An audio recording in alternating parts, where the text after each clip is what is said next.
मैं आपके सामने अपनी एक कविता पेश कर रहा हूँ जिसका शीर्षक है इंटरव्यू। नाम क्या है? नाम क्या है? मजदूर। रहते कहाँ हो?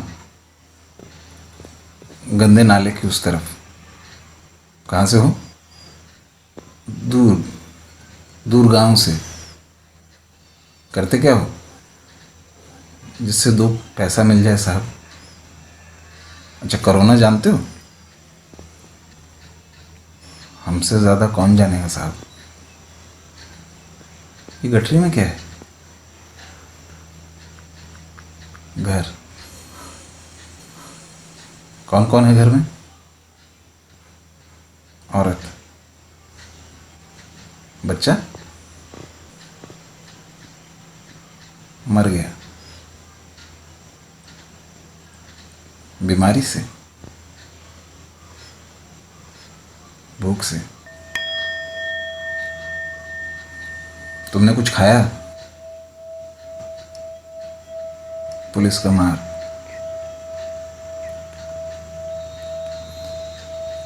कब से चल रहे हो? याद नहीं। जाना कहाँ है? अपने देश। वहाँ क्या है? भूख।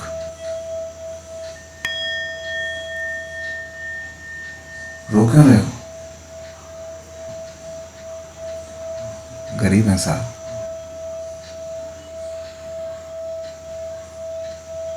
कुछ कहना है? नहीं, कुछ भी नहीं।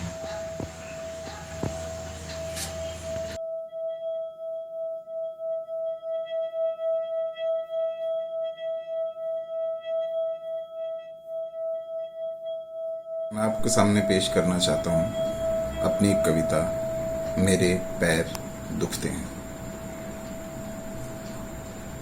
मेरी माँ ने कभी नहीं कहा कि मेरे पैर दुखते हैं, जबकि वो लंगड़ाती रही उम्र भर। दिन भर घर बार के काम करने के बाद वो हमेशा कहती थी कि मैं एक मजदूर की बेटी हूँ। मेरे नाना पूरा जीवन खेत में हल चलाते रहे, लगभग 80 साल, पर कभी नहीं कहा कि उनके पैरों में दर्द होता है। वो कहते थे कि थक जाते हैं उनके बैल दिन भर खेत में चलते चलते।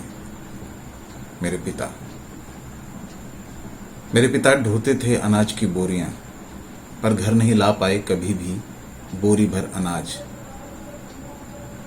उनके छोटे छोटे पैरों में एक नीली नस हमेशा मुंह सुजाए बैठी रहती थी। अपने उल्टे पैर की पिंडलियों पर गर्म कपड़ा लपेटते हुए उन्होंने कभी नहीं कहा कि दर्द होता है उनके पैरों में। वो अक्सर कहते थे कि उठा सकते हैं अपने परिवार जितना बोझ एक ही बार में। मैंने भी कितने ही दिन काम ढूंढते हुए शहर में गुजारे हैं। शाम को वापस लौटने पर हमेशा लगता था कि कुछ दूर और चला जा सकता था, कुछ जगह और बाकी हैं जहां मिल सकता था काम। आज गांव को वापस लौटते हुए जब मेरी बेटी ने कहा कि बाबा अब और नहीं चला जाता, मेरे पैर दुखते हैं, तो मैंने देखा पीढ़ियों से बांध कर रखा गया दर्द उसके पैरों में उतर आया है। सदियों का उत्पीड़न चिपक गया है उसके तलवों में लहू बनकर।